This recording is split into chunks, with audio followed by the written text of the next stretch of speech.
Okay, so what I'm doing here is I'm actually coating this work with my polymer clay goo, which I've got in this colour. I think I showed you this before. It's a mix of Primo and liquid Fimo in a nice, I think it's called Rhino, the colour. And I'm just coating these lower branches because I'm not perfectly happy with the colour of wood that I've got.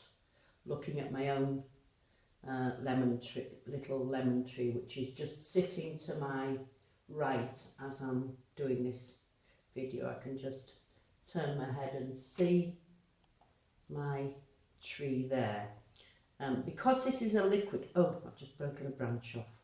Now I am annoyed with myself.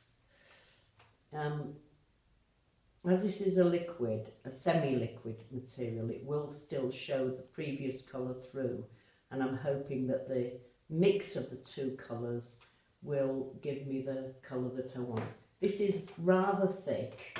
If your goo is a little bit thick for a job, by the way, I show how to make this goo on the previous YouTube, so if you haven't seen it, it's well worth going back and looking at that. It's a mixture of liquid and solid clay, and it's very useful. So yes, I just need to thin this out so that it sinks better into the surface. So there are two reasons, as I say. One's textural, and the other one is just to give it, one's colour and the other's textural.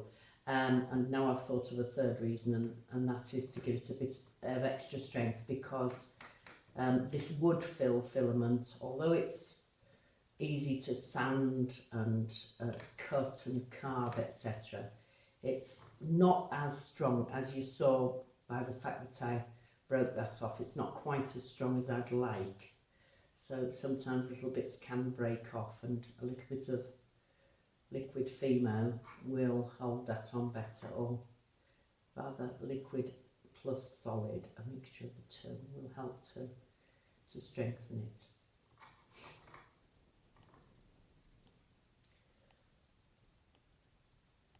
So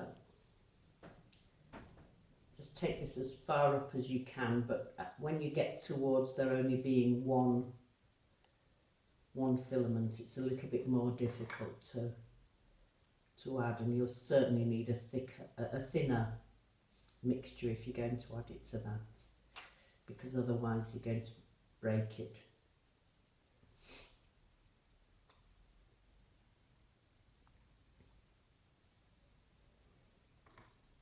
It just takes a little time to get this on properly.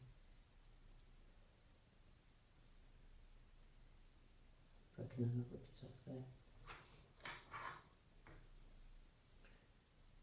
I'm trying to rush, and of course I can't get close enough to it as I would with my glasses on. So the problem with doing videos is I'm not able to wear my glasses and work, otherwise I'd have my head right over my work at reading distance. I'm having to work at a distance.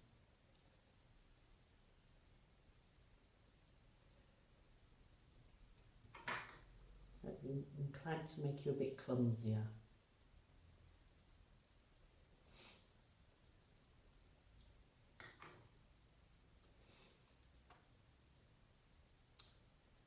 I've had a couple of comments on YouTube saying, Angie's work's better than this, why is she doing this? And it's because I'm showing you things as I do them first. This is the first time I've done this on this. So, and in some ways that shows that if I can do it, you can do it. It's not something that I've learnt over years or whatever. So I'm making all the mistakes for you, and you're seeing them live. Well, almost live. Hopefully by the time this is out I'll have done it twice and I'll have a better job, but when something goes wrong, it goes wrong live.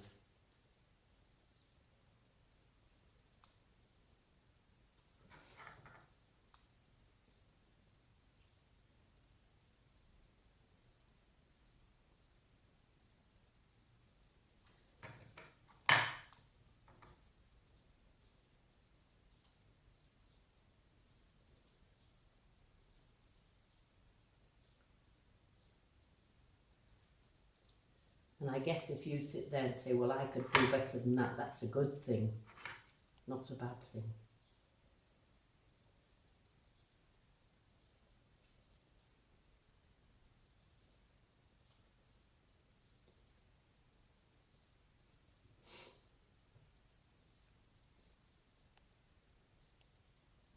So anyway, the other thing is about these little twigs, that some of which are falling off, is that I'm actually going to use some of them to stick the leaves, most of them to stick the leaves to, so you won't see a lot of the joints of the twigs and leaves and things.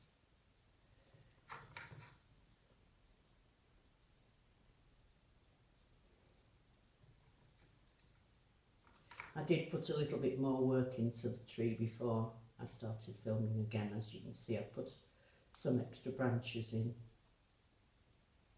which are branches that I made using the method which was on the previous video, on the one that I showed how to make goo.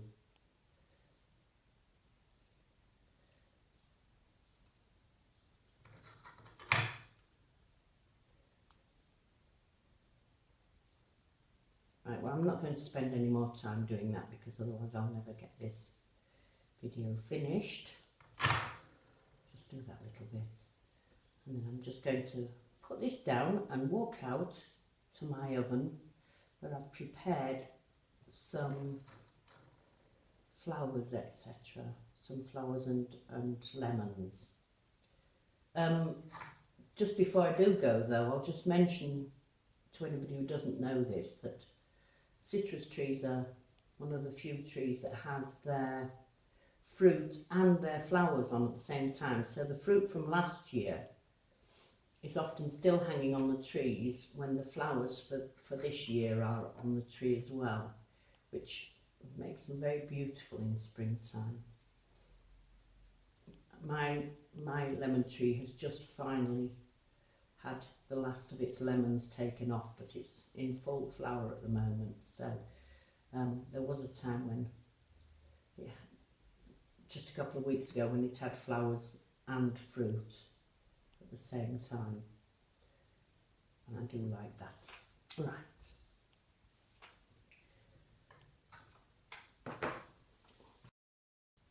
So I'll show you how to do the putting the wires in. And how to make the little flowers. Just put those to one side.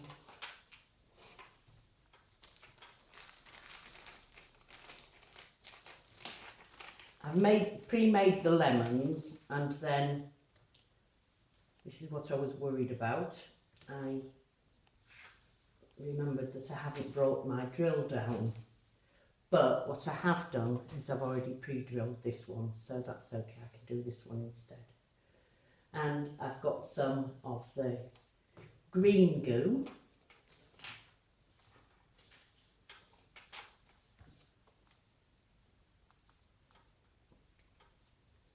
Which I've pre-mixed ages ago actually. And what I do is I add a little bit of this green goo to the place where I've drilled, and then bend this wire, which is, I'll show you what that is in a moment. Bend the wire firmly and press it into the hole. Then add just a little bit more of the goo to the top to make sure that it stays in there very firmly. Just wipe it off.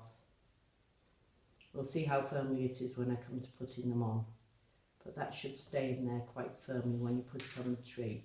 Not this time though, because it's not cooked. So I'll just put it in again.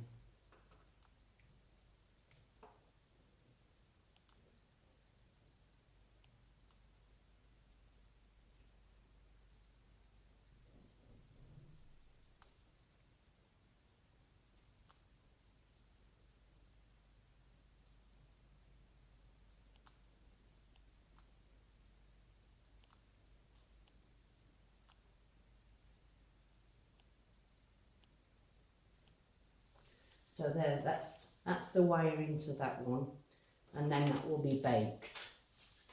So this is a flower that I've just pulled off my tree. The orange and the lemon flowers look almost identical. They can be different sizes depending on the size of the fruit. But as you can see, they're a 5-star flower. And they're a creamy white, quite a delicate creamy white colour, but the actual thickness of the petals is quite thick actually. And they have the male and the female. The female obviously is going to bear the fruit, so this is a female flower.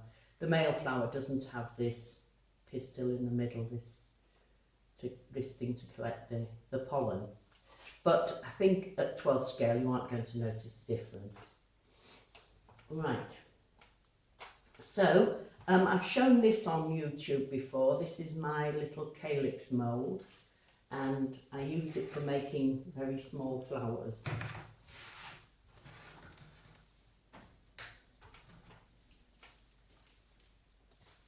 Right, I'm going to need to use this as well.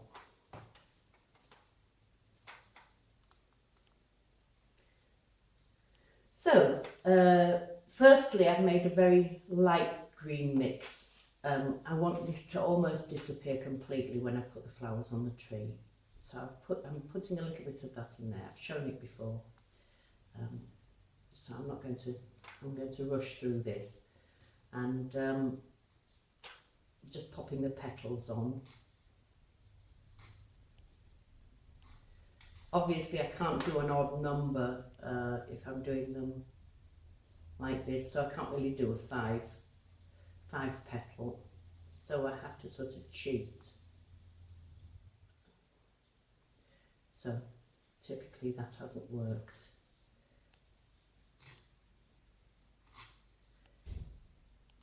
If you can't see what I'm doing, please do go back to the calyx mould tutorial, which will show you. So this is what I call the cut and cross method, cutting the material and just crossing it on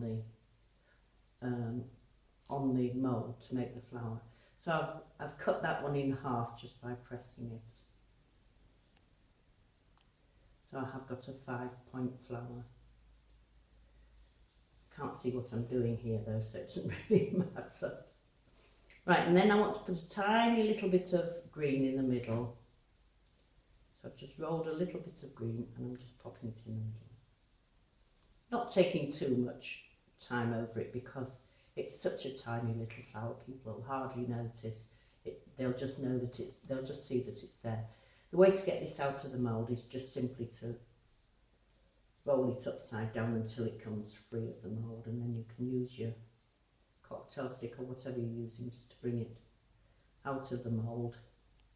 And that also goes to bake. So back to the tree. Just put that on there. So now we want to add some of these items to the tree. So the little fruits on the wires are pretty easy. You just open the 2 wires out and wrap them round the tree wherever you want to put it. And if you've got your glasses on, which I haven't, you'll then find that wire and twizzle it until it's tight on the tree. And I just simply can't see it at this distance, but that'll keep it on the tree. And the fruit often grow in pairs, so it's worth putting, or even 3, so it's worth sometimes putting 2 together. The same with the flowers. And here are the little flowers. That's not a great one. That's a nice example. And then with these flowers, just use a little bit of the goo, doesn't matter if you use the green or the brown that you've put on the stem. Actually, I'd probably choose to use the brown because it makes it look like it's coming off the stem. Just put a little bit of liquid goo on the back and place the flowers on the twigs.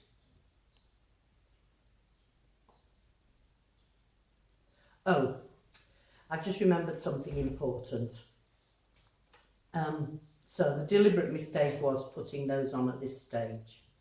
Don't put the flowers on until the end, because you may have to put the leaves on in several shifts. That is, you may have to put the leaves on and then bake them and then put some more leaves on, because gravity will tend to pull your leaves downwards. So you'll be able to put quite a lot of leaves on, but they'll all face in one direction, and if you only bake it once, it'll look as if there's a big wind blowing the tree just in one direction.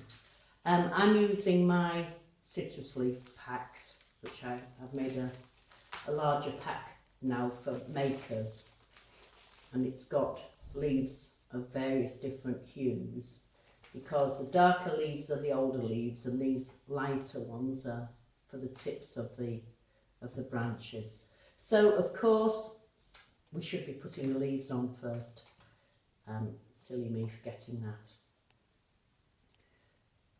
And the leaves are just like the previous video.